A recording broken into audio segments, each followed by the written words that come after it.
Muy buenas noches, bienvenidos sean todos a nuestro culto virtual Doctrina para la Vida, de nuestra Iglesia Evangélica Comunidad de Gracia. Hoy es día jueves 11 de febrero del 2021. Gracias por sintonizarnos y seguirnos tanto en nuestro canal de YouTube como en nuestras redes sociales. Preparemos nuestro himnario y nuestra Biblia para que juntos recibamos la hermosa palabra de Dios. Quiero invitarles a que leamos el Salmo 145, versículo 5. En la hermosura de la gloria de su magnificencia y en tus hechos maravillosos meditaré. Gracias a Dios por su palabra. Le invito a que oremos y que dediquemos este culto al Señor. Dios Todopoderoso, en esta noche nos presentamos delante de ti para que prepares nuestros corazones para recibir tu palabra y que nuestra fe crezca y se fortalezca aún más. Te damos gracias porque hasta hoy nos has sostenido confiando en tu providencia eterna para nuestras vidas, sabiendo que tú has tenido cuidado de cada uno de nosotros. Depositamos este culto en tu presencia para tu honra y gloria, en los méritos de Cristo. Amén. Con nuestro himnario celebremos su gloria y el coro de nuestra iglesia entonaremos los signos para el Señor. A continuación entonaremos del himnario Celebremos su Gloria el himno número 241, Loores dad a Cristo el Rey. El libro de Apocalipsis en el capítulo 14, 7 nos dice: adorad a aquel que hizo el cielo y la tierra. Cantemos al Señor con gozo.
Ahora vamos a entonar al Señor el himno número 9, titulado Majestad. Al único Dios nuestro Salvador, sea la gloria y majestad, dice el libro de Judas, versículo 25. Entonamos con gozo a nuestro Dios.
El himno número 210 se titula En la cruz. La palabra del Señor en el libro de Isaías 53:4 dice así: llevó Él nuestras enfermedades y sufrió nuestros dolores. Entonemos al Señor.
Manchas de mi alma y la voz, fue allí por fin, lo vi a Jesús y siempre feliz con él seré, y siempre feliz con él seré, y siempre feliz con él seré.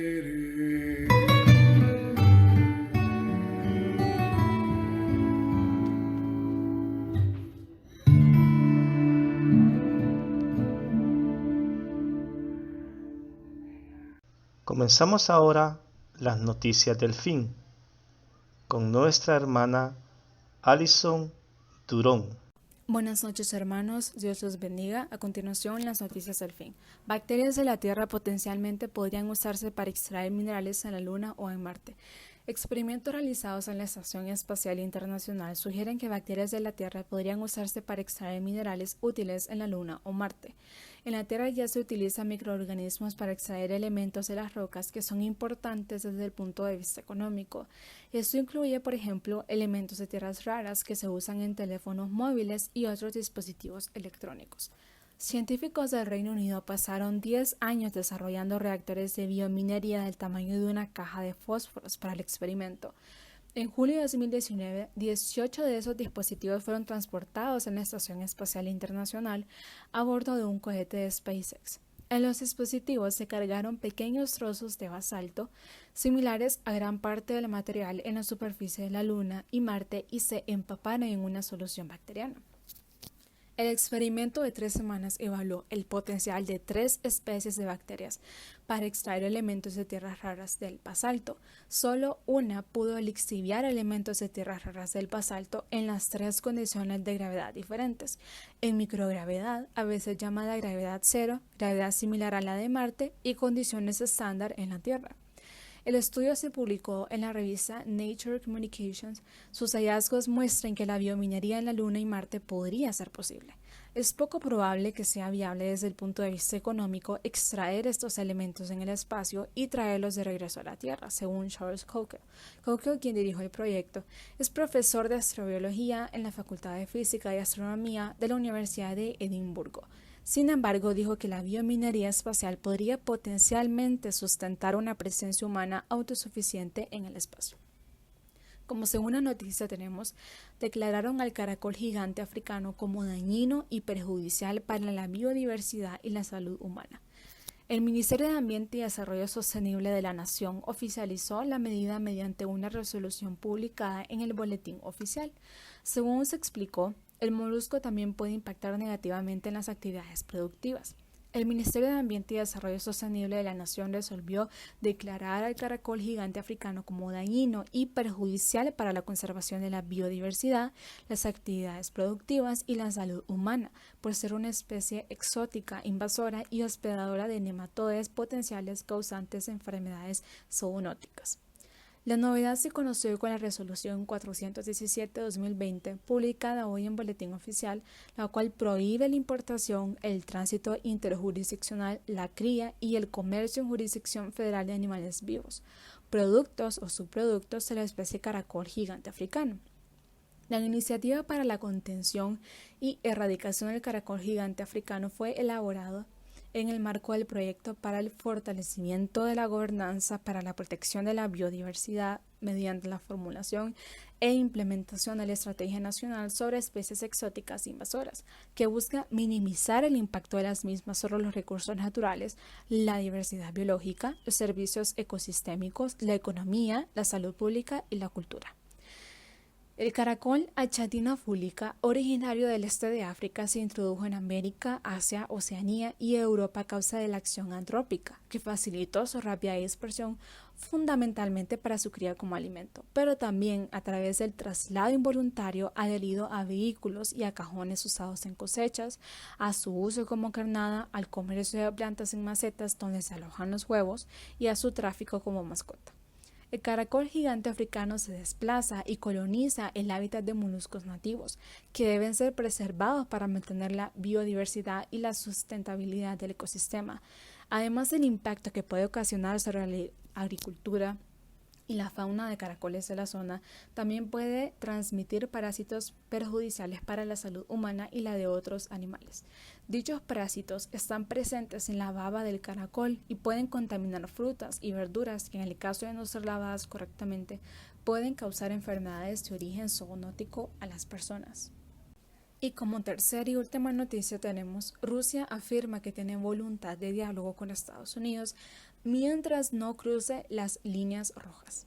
Desde Kremlin, lugar donde reside el presidente de Rusia, Vladimir Putin, expresaron este domingo su voluntad de mantener un diálogo con el nuevo presidente de Estados Unidos, Joe Biden, mientras no se crucen las líneas rojas, haciendo referencia a no interferir de ninguna manera en los intereses del país europeo. Al respecto, Peskov destacó que, luego de la disolución de la Unión Soviética, las relaciones entre Rusia y Estados Unidos fueron de euforia y expectación de una luna de miel, de acuerdo con Europa Press. En días pasados, antes de la posesión de Biden como mandatario, se dieron las primeras tensiones entre el nuevo gobierno de Estados Unidos y su parte Rusia, cuando el líder opositor a Vladimir Putin, Alexei Navalny, regresó al país tras casi medio año de convalecencia por su supuesto envenenamiento por Novichok, un arma letal empleada contra disidentes. A su arribo a Moscú, Navalny fue arrestado, acción que desató multitudinarias protestas en varias ciudades rusas, siendo la de este sábado la de mayor proporción en los últimos años.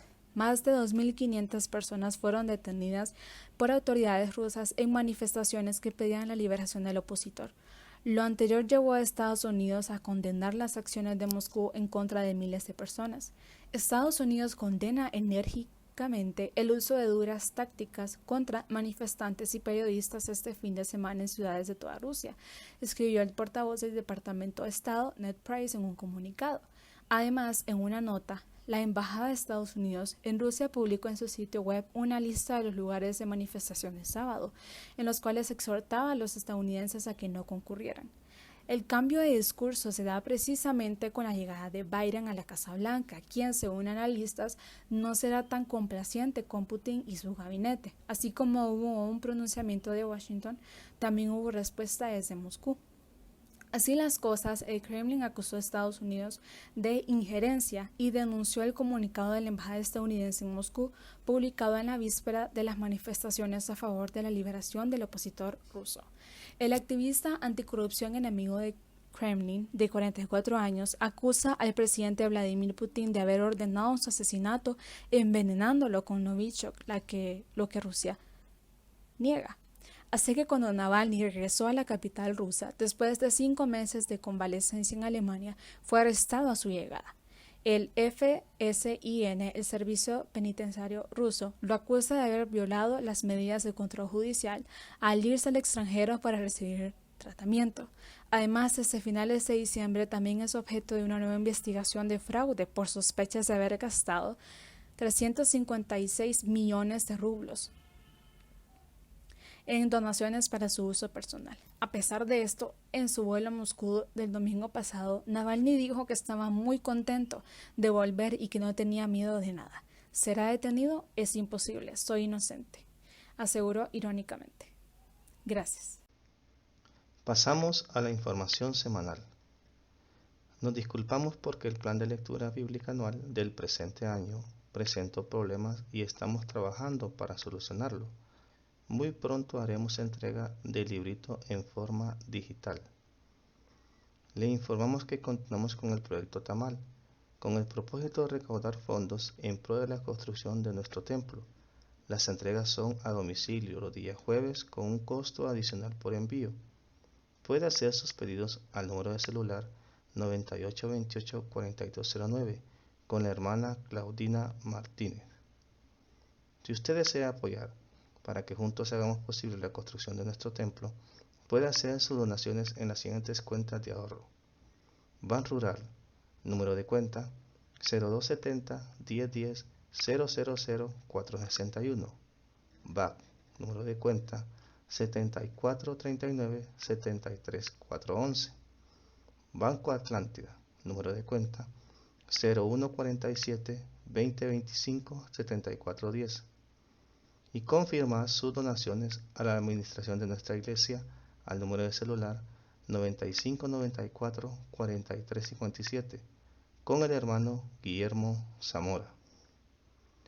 Les invitamos a seguirnos en nuestras cuentas de redes sociales, en Facebook como iglesia @iglesiaesg, en Instagram como iglesiacg y en Twitter @iglesiacg.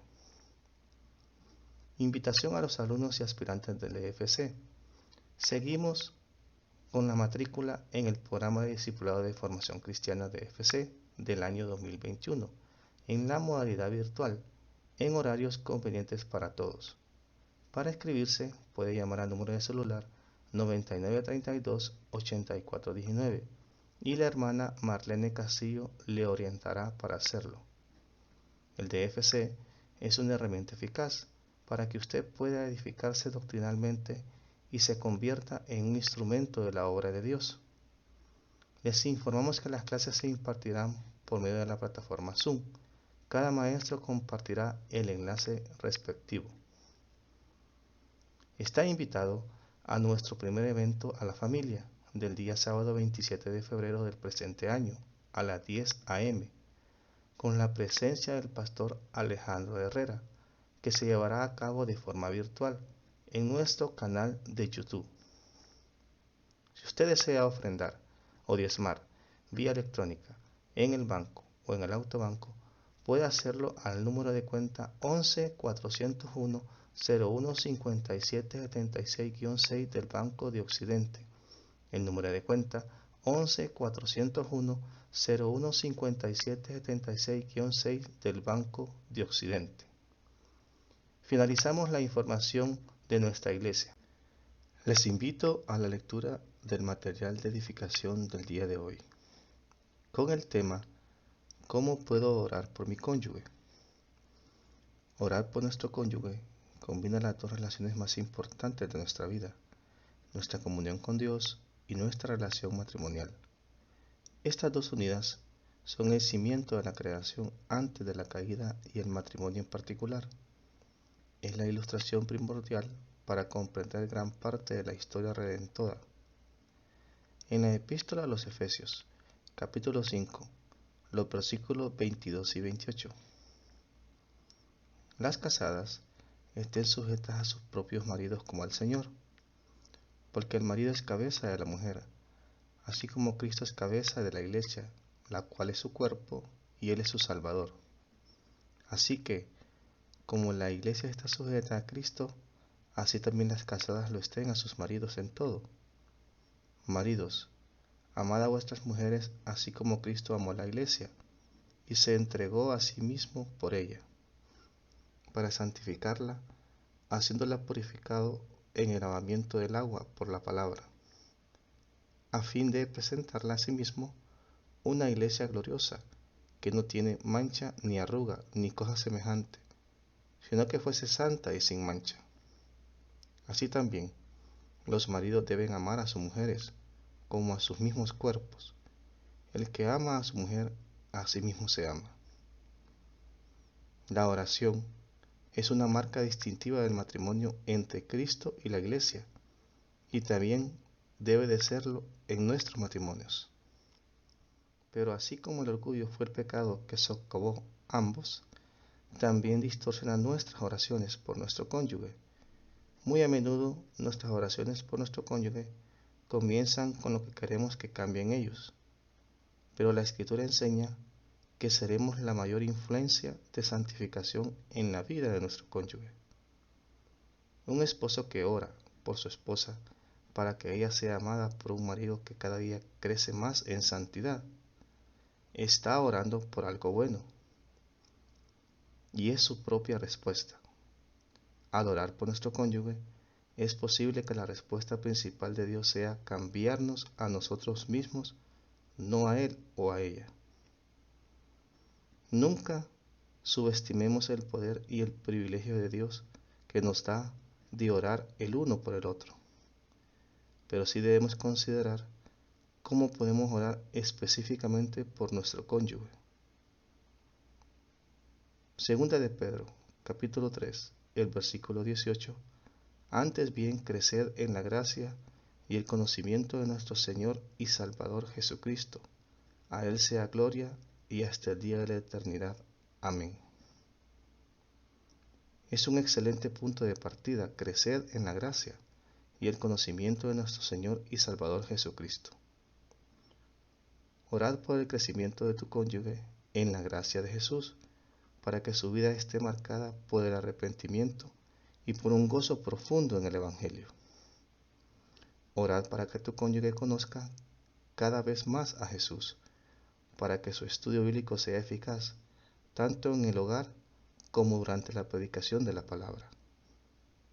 Orad también por tu cónyuge, experimenta la gracia y el conocimiento único que son particularidades de su género y su rol. Somos hombres y mujeres que en el matrimonio nos convertimos en esposos y esposas, y por la bendición de Dios, padres y madres. Los esposos y las esposas experimentan tentaciones únicas, tienen llamados diferentes y experimentan gracias particulares que son exclusivamente de su género. Para orar correctamente por nuestro cónyuge, debemos tomar en cuenta estas particularidades en cuanto a los géneros y los roles. Por último, eleva oración por la vida de tu cónyuge, para que Dios en todo sea glorificado. Aunque nuestro hombre exterior vaya decayendo, oremos por nuestro hombre interior, para que se renueve de día en día. Las cirugías, los cánceres, los partos y las enfermedades son oportunidades para nosotros.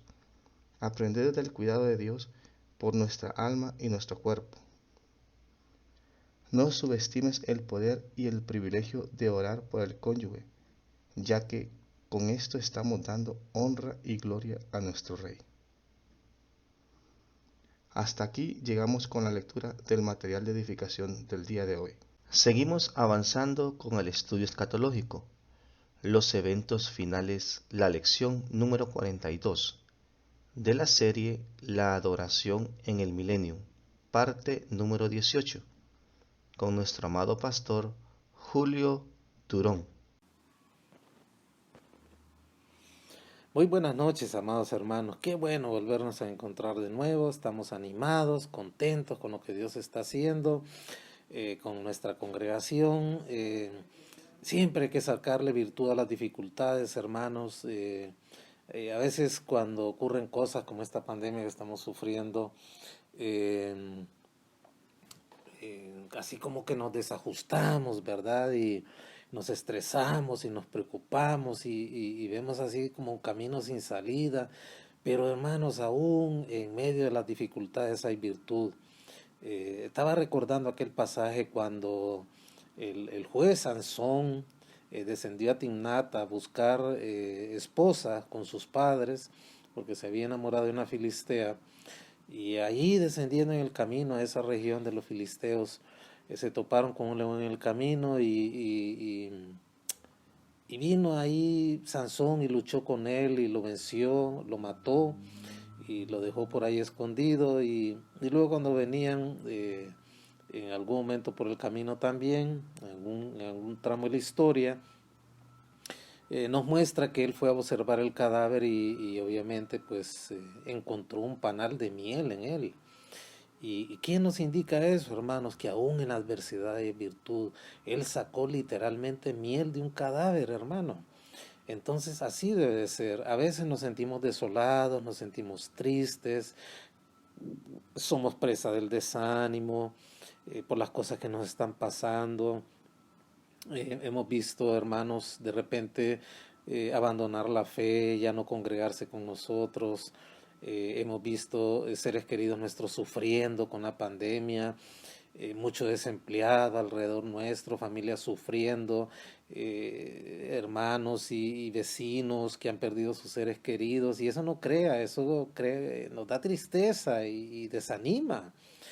Pero aún, hermanos, en medio de todas estas cosas, podemos ver la mano de Dios que nos ha guardado, nos ha cuidado. El solo hecho de estar vivos, escuchando este culto virtual, pues ya es una muestra de la misericordia de Dios y que aún en medio de la adversidad hay virtud, como encontró Sansón en el cadáver de aquel león miel para alimentarse él y a sus padres.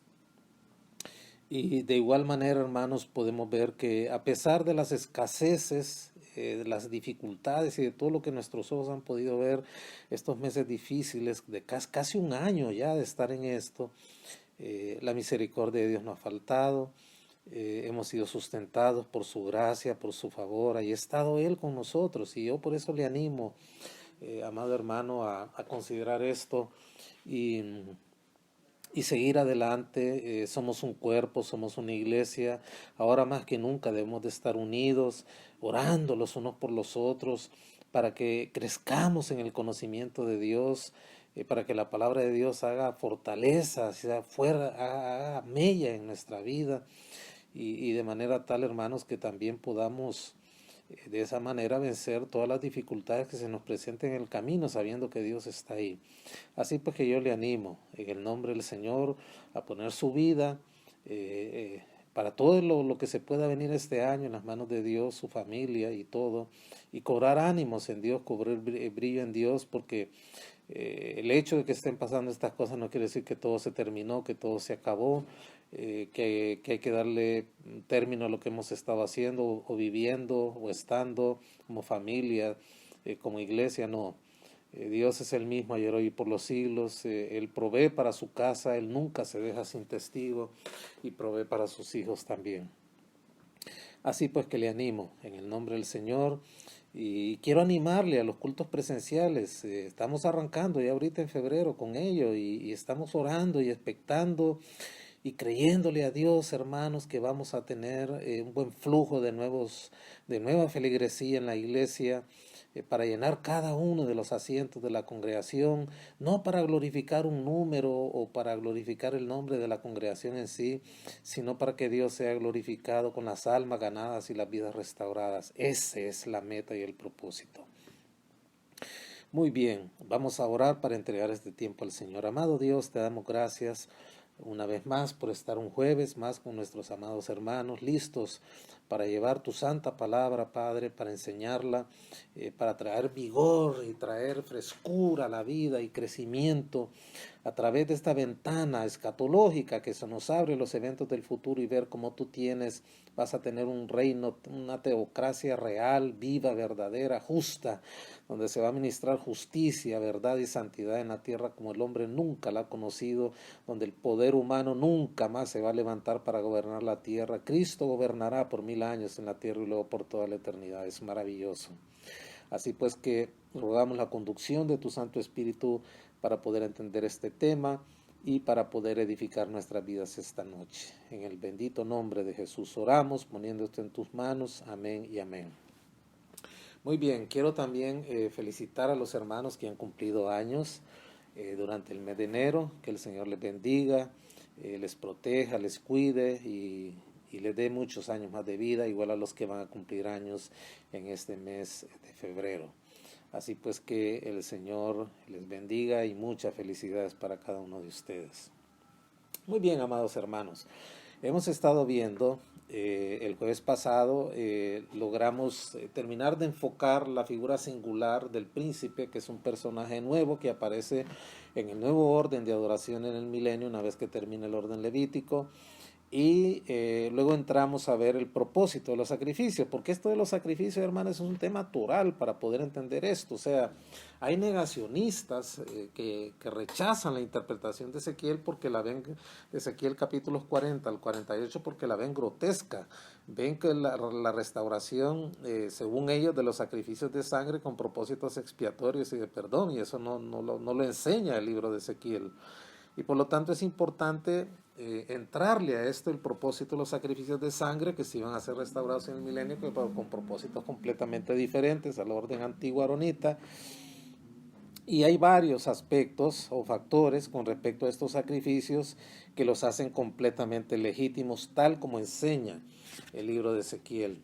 Y en primer lugar vimos que los sacrificios milenarios se desprenden o se desligan de la relación con la cuestión de la expiación. No tienen propósitos expiatorios para nada en las descripciones de Ezequiel. No van a ser expiatorios, por cuanto en ninguna parte de estos capítulos 40 al 48 de Ezequiel se dice que van a ser ofrecidos comidas a la salvación del pecado. No es esa la enseñanza del libro de Ezequiel en cuanto a la restauración de los sacrificios de sangre.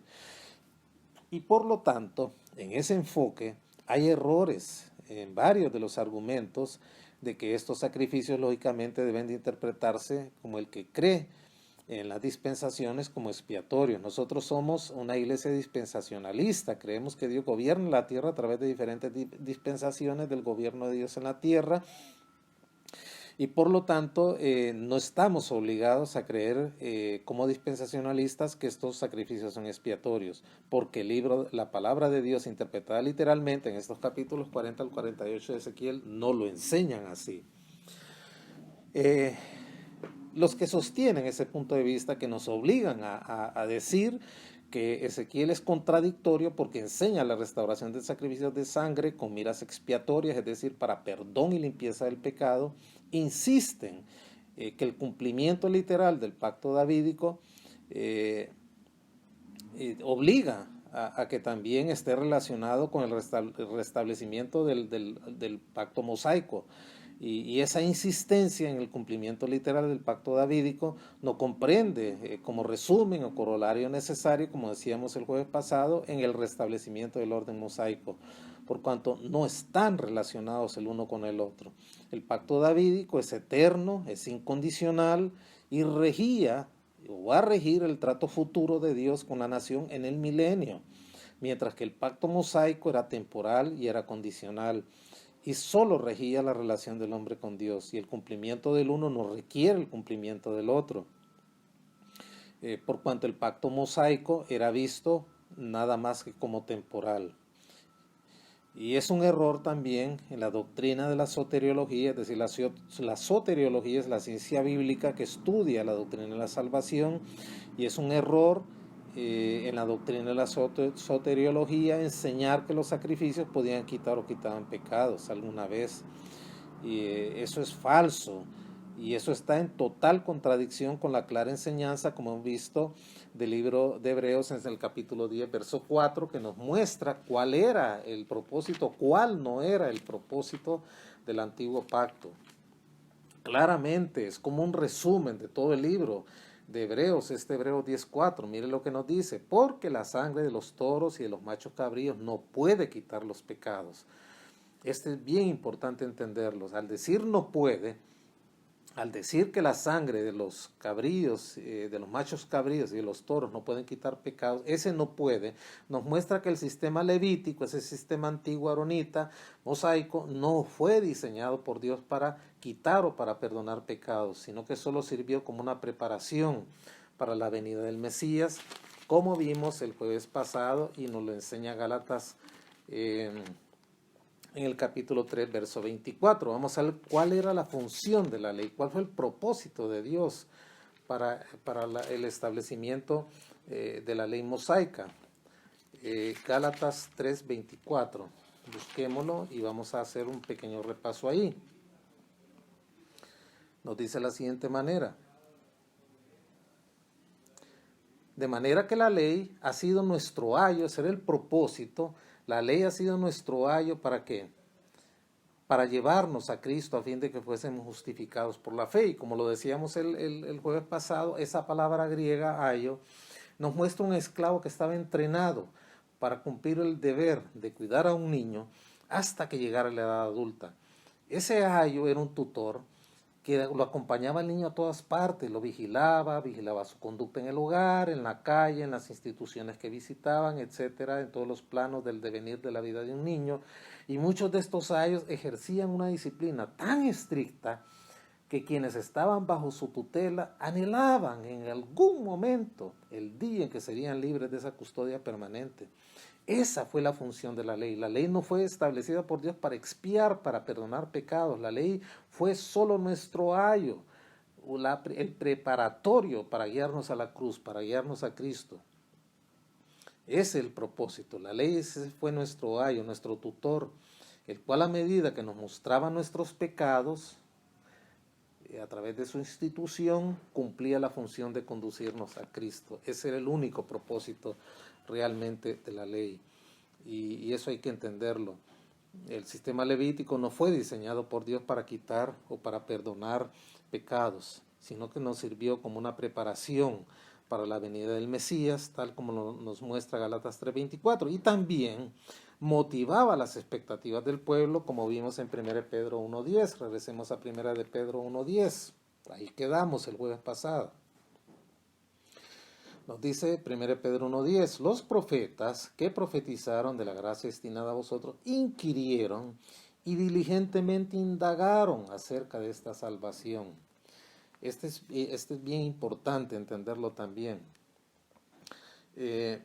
Por naturaleza propia, Dios siempre ha tenido gracia, siempre ha tenido gracia, incluso bajo el pacto antiguo, mosaico, que era incondicional. Vimos el texto de Éxodo 33:19, vamos a leerlo de nuevo.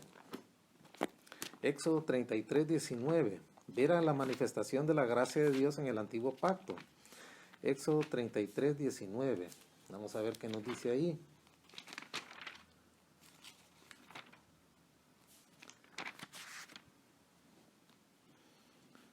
Nos dice de la siguiente manera: y le respondió, cuando la presencia del Señor prometida en la guianza del pueblo de Israel a través de la mano de Moisés en el desierto, y le respondió: yo haré pasar todo mi bien delante de tu rostro y proclamaré el nombre de Jehová delante de ti, tendré misericordia del que tendré misericordia y seré clemente para con el que seré clemente. Ahí está la manifestación de la gracia de Dios en el antiguo pacto.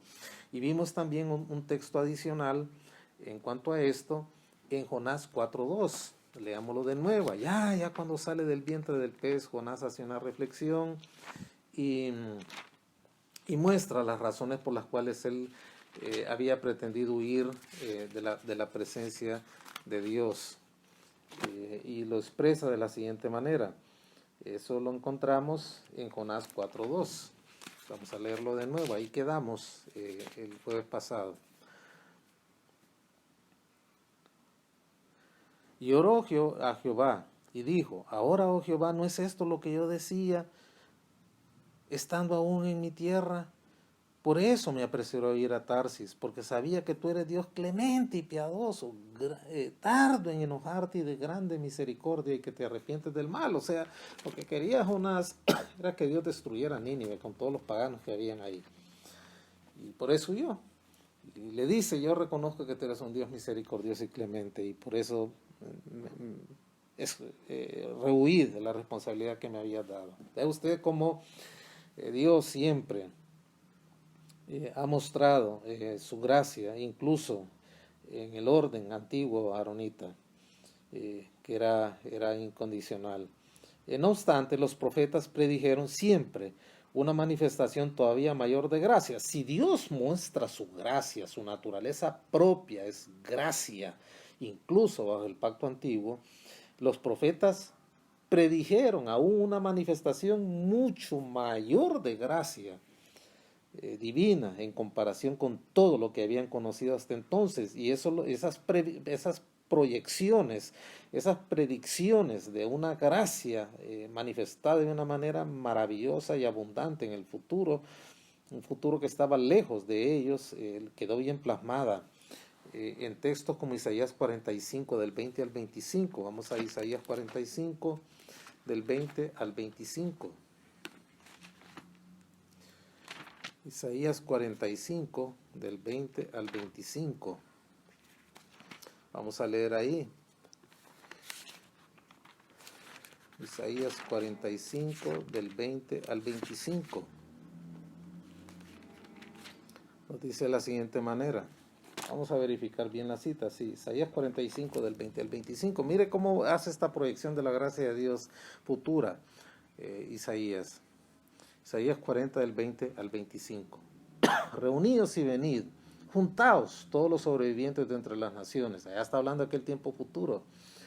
Después del juicio, los gentiles sobrevivientes. ¿No tienen conocimiento aquellos que erigen el madero de su ídolo y los que ruegan a un Dios que no salva? Proclamad y hacedlos acercarse y entren todos en consulta. ¿Quién hizo oír esto desde el principio y lo tiene dicho desde entonces? Sino yo, Jehová. No hay más Dios que yo, Dios justo y salvador, ningún otro fuera de mí.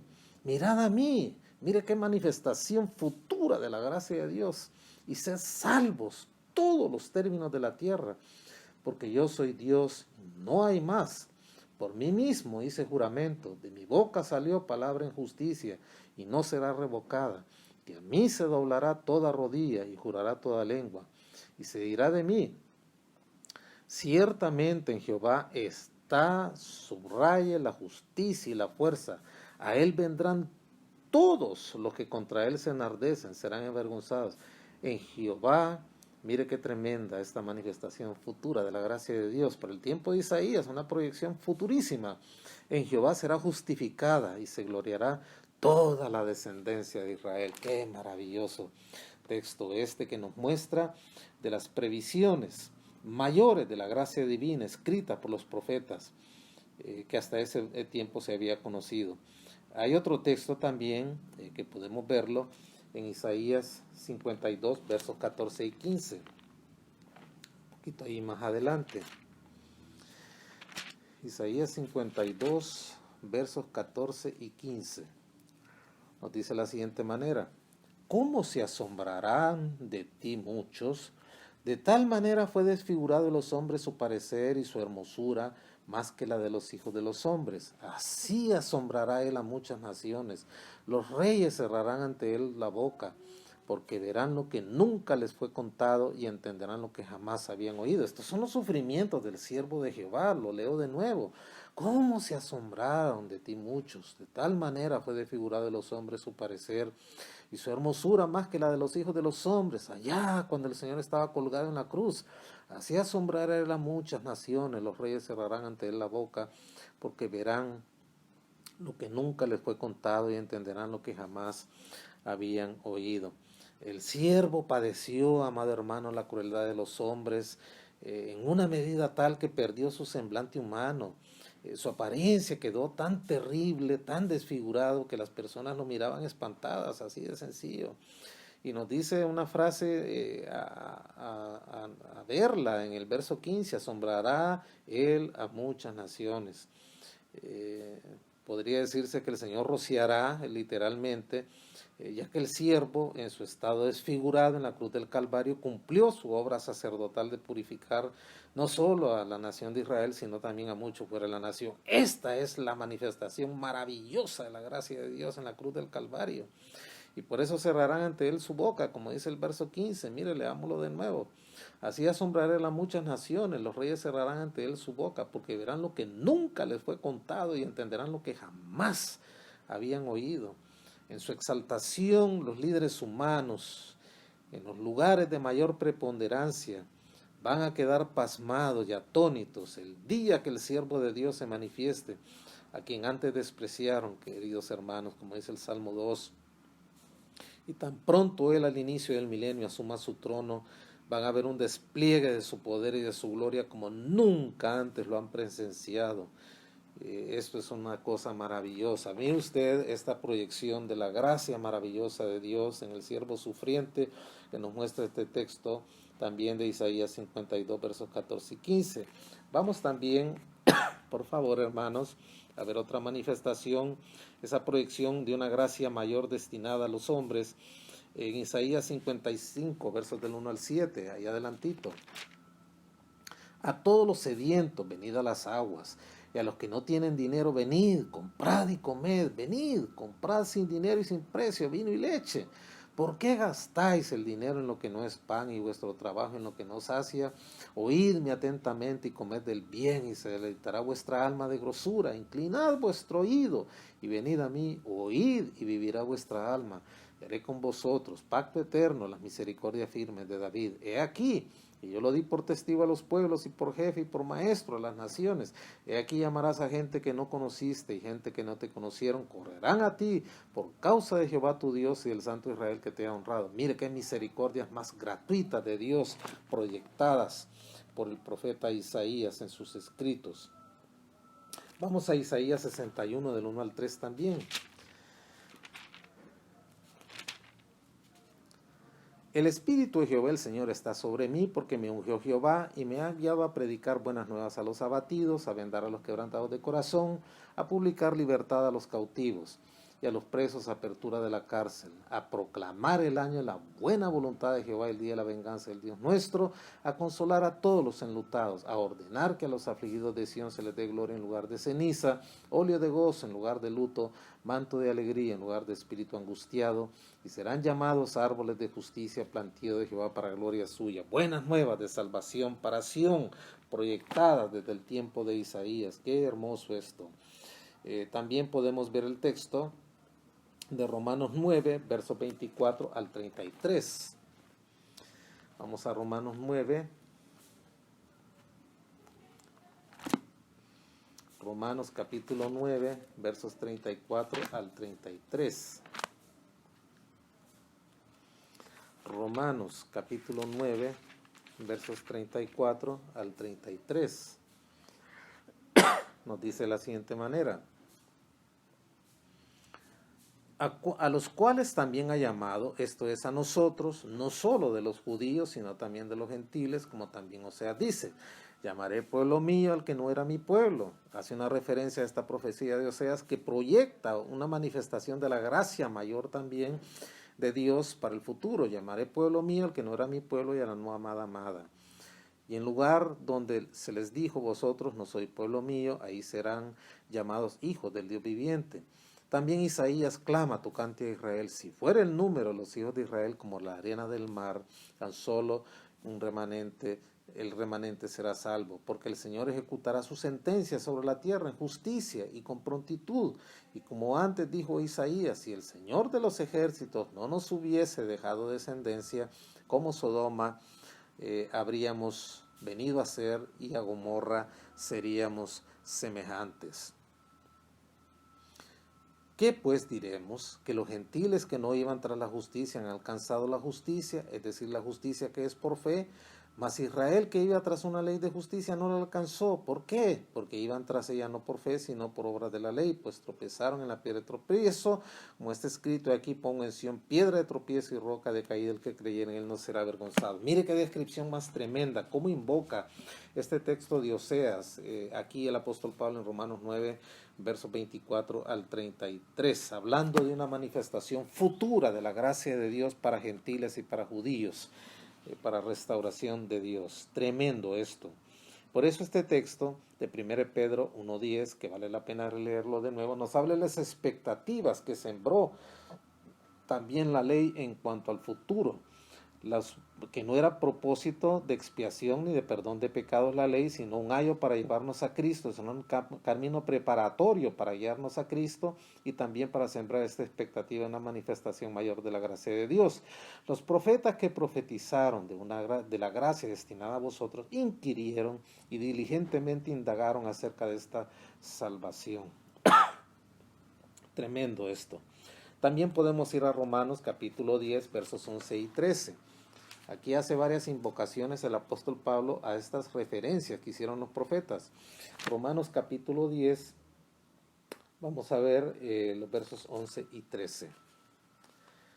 Nos dice de la siguiente manera: pues la Escritura dice, todo el que en él creyere no será avergonzado. Eso es una manifestación futura de la gracia de Dios, una dimensión nunca conocida.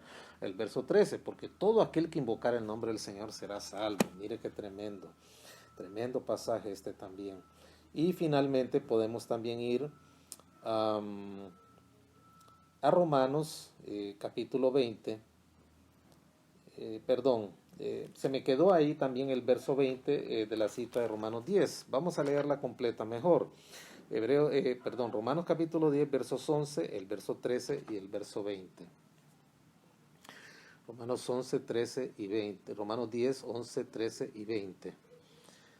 Pues la Escritura dice, todo el que él creyere no será avergonzado, porque todo aquel que invocar el nombre del Señor será salvo. Y el verso 20 dice de la siguiente manera: e Isaías dice resueltamente, fui hallado por los que no me buscaban y me manifesté a los que no preguntaban por mí.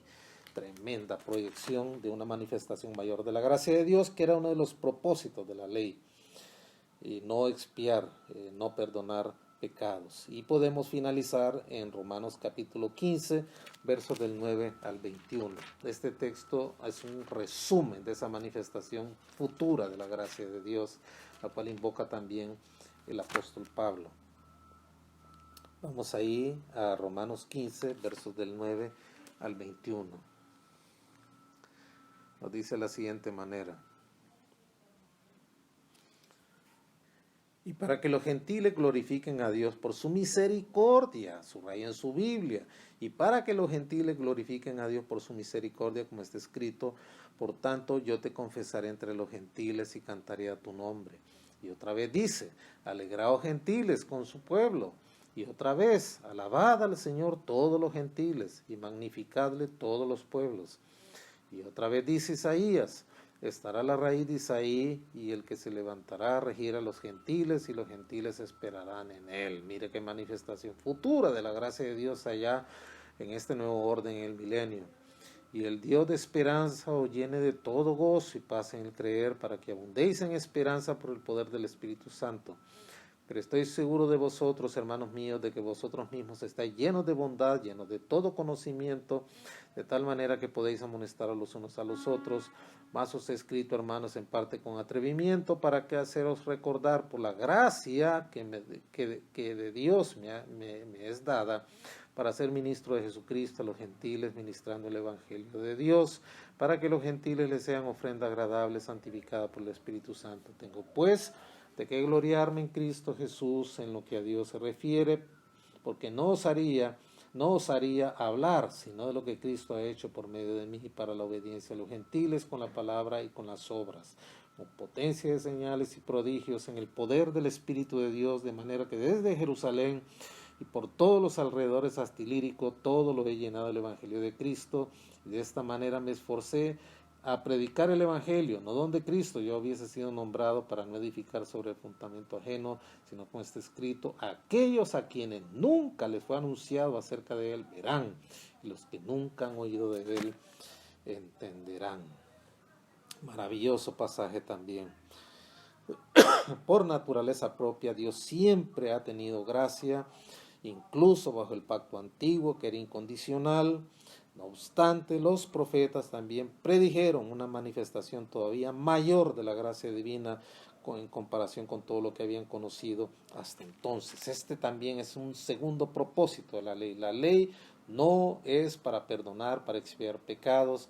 Era el ayo, era el tutor, él era el entrenador que nos preparaba el camino para guiarnos a la cruz, guiarnos al Mesías, guiarnos a Cristo, y también sembraba una expectativa de una manifestación mucho mayor de la gracia de Dios, como Dios siempre la ha manifestado a lo largo de la historia, pero nunca como la manifestación futura de la gracia de Dios, de la cual usted y yo también somos parte.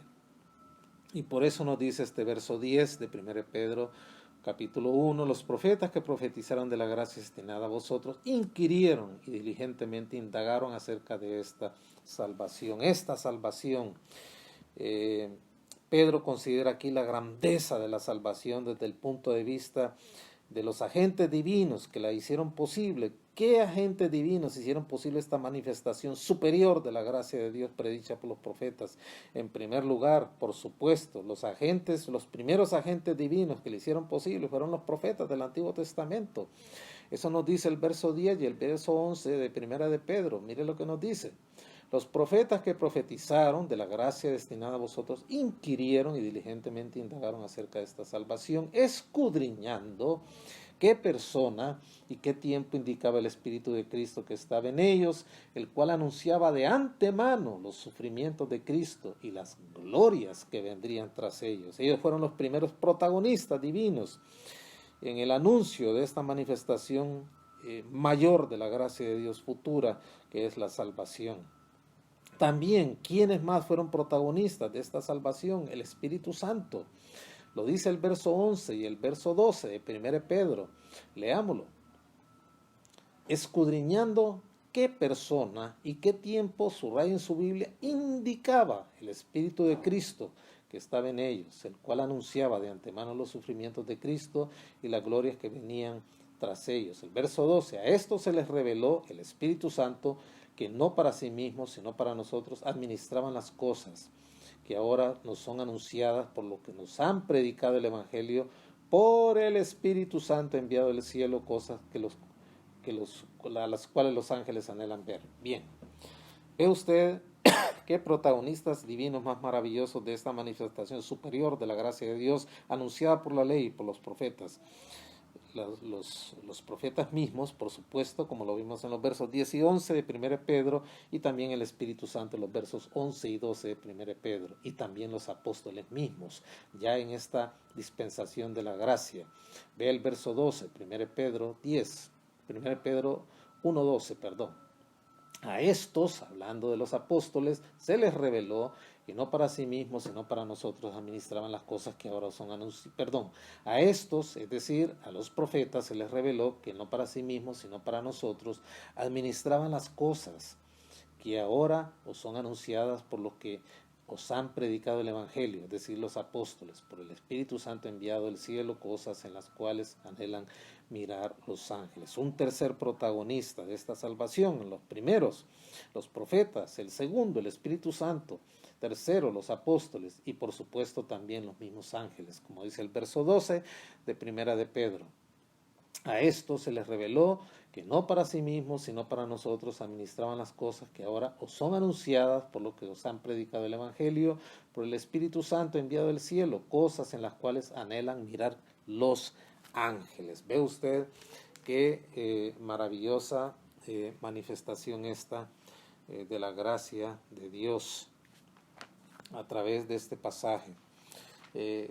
Hemos visto con suma claridad esto.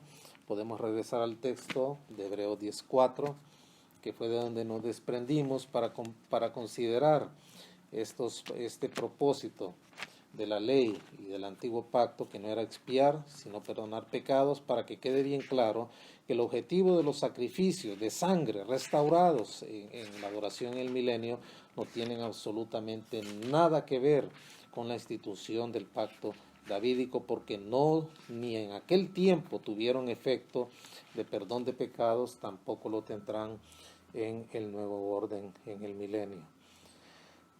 Nos dice ahí Hebreos 10:4, porque la sangre de los toros y de los machos cabríos no puede quitar pecados. El sistema levítico, repito, no fue diseñado por Dios para quitar o perdonar pecados, sino que sirvió como una preparación para la venida del Mesías, como vimos claramente en 3:24. La ley solamente tuvo el propósito de ser un ayo, de ser un tutor para guiarnos a Cristo, y también para motivar las expectativas del pueblo, según 1 Pedro 1:10, a la manifestación de una gracia mayor. Su función era revelar la seriedad de la condición caída y pecaminosa del hombre, porque hasta el cubrimiento temporal de los pecados requería la muerte de un animal, y revelaba la realidad de la santidad y de la justicia de Dios, al mostrar que el pecado debía ser quitado de en medio.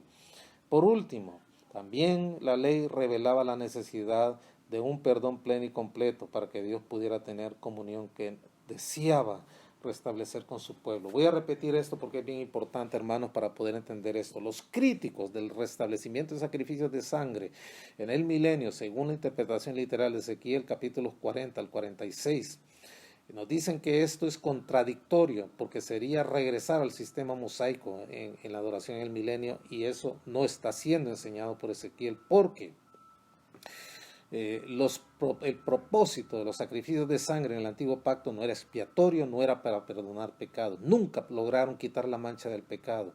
El único propósito era guiarnos a Cristo cual ayo, cual tutor, y en segundo lugar sembrar una gran expectativa de una manifestación mayor de la gracia de Dios. Y su función era revelar solamente la seriedad de la condición caída y pecaminosa del hombre, porque hasta el cubrimiento temporal de los pecados en esa etapa mosaica requería la muerte de un animal, y revelaba la realidad de la santidad y de la justicia de Dios al mostrar que el pecado debe de ser quitado de en medio. Y por último también, un cuarto propósito, revelaba la necesidad del perdón divino y completo para que Dios pudiera tener la comunión que deseaba establecer con su pueblo. Repito, 4 aspectos importantes del propósito del sistema levítico. Nunca fue diseñado por Dios para perdonar pecados, sino que sirvió como una preparación para la venida de Cristo a la cruz y guiarnos a ella. En segundo lugar, motivar las expectativas de una manifestación mayor de la gracia de Dios. En tercer lugar, revelar la seriedad de la condición caída y pecaminosa del hombre, porque hasta el cubrimiento temporal de los pecados requería la muerte de un animal. Y también revelaba, en cuarto lugar, la realidad de la santidad y la justicia de Dios al mostrar que el pecado debía ser quitado de en medio. Y por último, revelaba la necesidad del perdón pleno y completo para que Dios pudiera tener comunión que deseaba establecer con su pueblo. Eso es bien importante entenderlo. Es un error en la doctrina de la soteriología enseñar que los sacrificios antiguos testamentarios podían quitar o quitaban pecados alguna vez. Y eso queda muy claro y no hay ninguna contradicción con la clara enseñanza de Hebreos 10:4 que hemos analizado. Y de la única manera que se puede sostener que los sacrificios eran eficaces en el milenio sería sostener que sí lo eran en el Antiguo Testamento. Y esta es una falacia, es una clara contradicción contra toda la enseñanza del Nuevo Testamento, y es una locura definitivamente pensar que un rito pueda quitar en el porvenir, es decir, en el nuevo orden a establecerse en el milenio, lo que jamás pudo ni podría lograr bajo la antigua dispensación de la ley que jamás fue destinada para lograrlo en el pasado. Aparte de que los sacrificios milenarios no tienen ninguna relación con la cuestión de la expiación, hermanos, también hay otro aspecto importante que ver, y es que los sacrificios no serán de carácter. Estos sacrificios nos dicen los que están en contra de una interpretación literal de estos pasajes que no van a ser de carácter conmemorativo. Sin embargo, hay un acuerdo general entre todos aquellos que sostenemos una posición premileniarista en cuanto al propósito del sistema de sacrificios que será inaugurado en la era milenaria, que interpretado a la luz del Nuevo Testamento, en su enseñanza, el valor de la muerte de Cristo tienen que ser conmemorativos de la muerte de Cristo. Ese es el segundo gran propósito. Repito, aparte de que los sacrificios en el milenio no tienen ninguna relación con la cuestión de la expiación, porque no van a ser expiatorios, en ninguna parte se nos enseña que van a ser ofrecidas a miras de salvación de pecado. En segundo lugar, aquellos que son enemigos de esta postura nos dicen que no van a ser tampoco conmemorativos. Pero sin embargo nosotros los que creemos en la interpretación literal de las Escrituras, que somos premileniaristas en cuanto a postura, estamos de acuerdo que el propósito del sistema de los sacrificios que va a ser inaugurado en la era milenaria debe ser interpretado a la luz del Nuevo Testamento con su enseñanza del valor de la muerte de Cristo, y por lo tanto tienen que ser conmemorativos de esa muerte. Por ejemplo, Grant, que es uno de los teólogos que hemos estado invocando, opina en cuanto a esto. Estos sacrificios es el recuerdo permanente, será el recuerdo permanente de los sacrificios que se va a mantener en la presencia de la gloria manifestada en el milenio, y no son sacrificios con miras a obtener salvación, sino más bien sacrificios en vista de una salvación ya lograda. Repito este pensamiento importante de Grant que estamos invocando. Los sacrificios de sangre en el milenio serán el recuerdo permanente que se va a mantener en la presencia de la gloria manifestada, y no son sacrificios con miras a obtener salvación, sino sacrificios en vista de una salvación ya lograda. Muy bien, amados hermanos, vamos a llegar hasta aquí este jueves. Creo que hemos avanzado bastante, estamos próximos a terminar esta lección y iniciar la siguiente, la número 43, cuyo título le vamos a dar ya el próximo jueves, Dios mediante. Ha sido un gozo y una alegría poder compartir con ustedes, abrir las Escrituras y entenderlas despacio, con buena letra, como se dice, para tener una comprensión más exacta de lo que será esa época de la adoración en el milenio. Así pues que vamos a dedicar este tiempo al Señor orando para despedirlo, poniendo todo esto que hemos visto hoy en las manos del Señor, y por supuesto sus vidas y lo que el Señor hasta aquí nos ha dado. Inclinemos nuestros rostros. Amado Dios, gracias una vez más por la gran bendición de poder compartir con nuestros amados hermanos tu santa palabra. Te damos gracias, Padre, porque hemos logrado abordar y avanzar en esta lección maravillosa de lo que será la adoración en el milenio, cuando la teocracia de Dios es establecida en la tierra y cuando todo gobierno humano y todo poder humano sea suprimido para que nunca más asuma gobierno sobre la tierra, sino que Cristo reine literalmente sobre la tierra, estableciendo su reino de gloria, de justicia, de santidad y de verdad sobre la tierra por 1000 años, para luego fundirlo con el gobierno eterno. Le damos gracias, Señor, por todos aquellos pasajes maravillosos que hemos visto tanto en el Antiguo como en el Nuevo Testamento esta noche, que nos han abierto la ventana, Padre, hacia una eternidad maravillosa que tú has planeado. Tú eres un Dios de diseño, con un plan claro que el hombre nunca va a poder estorbar, ni va a poder ni adelantar ni atrasar, porque tú tienes tu ritmo en la historia y tú vas hacia ese fin. Te damos gracias, Padre, porque eso nos da una seguridad maravillosa acerca del cuidado que tienes de nuestras vidas, cada día, cada instante, en los detalles pequeños, grandes, y aún aquello que pueda parecer insignificante para nosotros. Tú tienes control absoluto y eso nos da seguridad y nos da paz. ayuda a nuestros corazones, fortalece nuestra fe, ayúdanos a acrecentar nuestro conocimiento del Hijo de Dios, Padre, para que vivamos en paz, sosegadamente, en tu bendición, en tu gracia, en tu favor, sin temor sobre este mundo, Padre, yendo a través de todas las dificultades que estamos viviendo y de este mundo de tinieblas, sabiendo que tú tienes control absoluto de la historia y de nuestras vidas. Gracias por la iglesia, bendice nuestra congregación, Padre, bendice el templo que estamos construyendo, provéenos todo lo necesario, no falte para el pago de materiales y de mano de obra. Haz provisión para tu casa, Padre.